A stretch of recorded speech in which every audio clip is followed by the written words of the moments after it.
قسمی از گریزه های افغانستان را مقامات امنیتی تاجیکستان به وطنشان برگردانیده‌اند.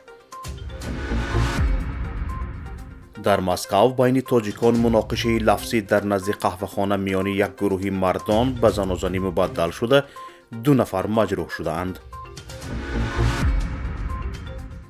زیادشوی از همپاشی عائله ها در تاجیکستان.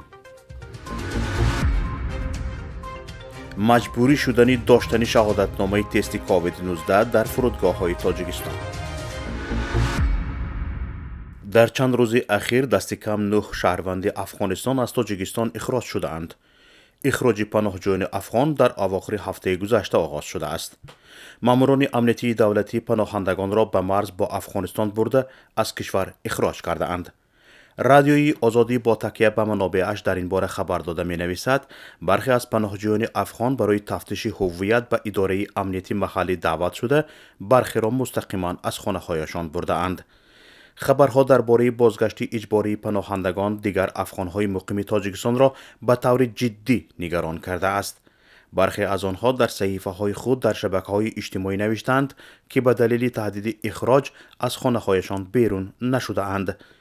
این مناسبت مقامات تاجیکستان در حالی است که طبق ماده 33 کنونسیون سازمان ملل متحد عاید به مقام گریزه ها، اخراج گریزه ها یا برگردانیدن مجبوری آنها به کشورهایی که آنها از آنجا آمده اند منع می باشد. طبق معلومات کمیسر عالی سازمان ملل متحد در امور پناهندگان تا تابستان سال 2022 در تاجیکستان کمی بیشتر از 8.5 هزار پناهجوی افغان حضور داشتند. از این شمار 5700 نفر پس از به دست طالبان گذاشتن قدرت در افغانستان ماه اوگوست سال گذشته به تاجیکستان آمده اند. اکثر پناهجویان افغان ادعا دارند که از ترس انتقاد از سوی طالبان به تاجیکستان فرار کرده اند. اکثر پناهجویان افغان تاجیکستان را یک کشور ترانزیتی می دانند و تلاش می کنند از اینجا به کانادا یا کشورهای اروپایی سفر کنند. در یک سال اخیر حدود 4000 پناهنده افغان از تاجیکستان به کشورهای سوم انتقال داده شده اند. در شهرک ازمایلوی ولایت مسکو بین تاجیکان مناقشه لفظی در نزد قهوه‌خانه به زن و زنی مبدل شده 2 نفر مجروح شده اند. طور خبرگزاری تاس با تکیه به دفتر مطبوعات سرریاست وزارت کارهای داخلی روسیه در ولایت مسکو اطلاع داده است در یک قهوه‌خانه شهرک ازمایلوو بین یک گروه شهروندان مناقشه لفظی سر زده، بعد از آنها به کوچه برآمده در آنجا زنازنی کرده اند. در نتیجه این حادثه 2 مرد مهاجر جراحت برداشته به مؤسسه طبی انتقال یافته اند. مقامات انتظامی گفتند که زنازنی میان شهروندان تاجیکستان رخ داده، در زنازنی بیش از 10 نفر شرکت کرده اند. یک نورسی 19 ساله قبلا صعود شده برای تفتیش علاوگی به شعبه کارهای داخلی آورده شده است. نسبت او با اتهام ویران کردن قاعده های بدوباش در فدراسیون روسیه پروتکل مأموری ترتیب داده شده است. عین زمان برای معین و بازداشت شرکت داشتگان باقی مانده از جانب مقامات انتظامی چاره‌جویی شده ایستاده است. در ظرف 7 ماه سال روان در ولایت ختلان 2233 عقد نکاح بیکار شده است که این نسبت به همین دوره سال گذشته 407 حالت بیشتر می باشد. به اطلاع مقامات ثبت اسناد حالت شهروندی با پاش خوردن عائله ها 2623 کودک زنده یتیم مانده اند.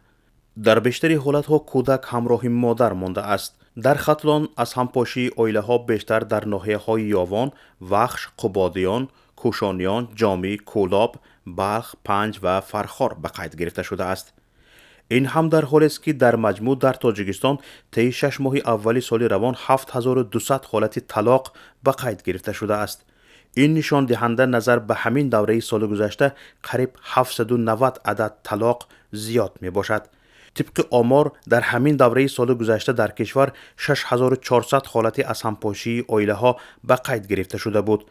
قبلا کمیته کار با زنان و عائله از افزایش حالت‌های طلاق در تاجیکستان گزارش داده سبب‌های معمول‌ترین پراکنده شدن عائله ها را مهاجرت کاری، بیماری یکی از همسران، بی‌فرزندی و زورآوری در عائله ارزیابی کرده بود.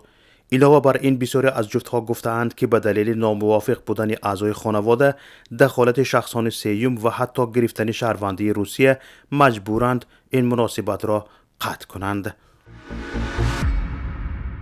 در تاجیکستان پیشنهاد معلوماتنامه طبی درباره بیماری سرایت کووید 19 و یا شهادتنامه واکسیناسیون هنگام سفر از مسیر هوایی حتمی می شود. مسئولان سازمان هواپیمایی تاجیکستان اعلام کردند که پیشنهاد معلوماتنامه طبی درباره نداشتن بیماری کووید 19 در فرودگاه ها حتمی می شود.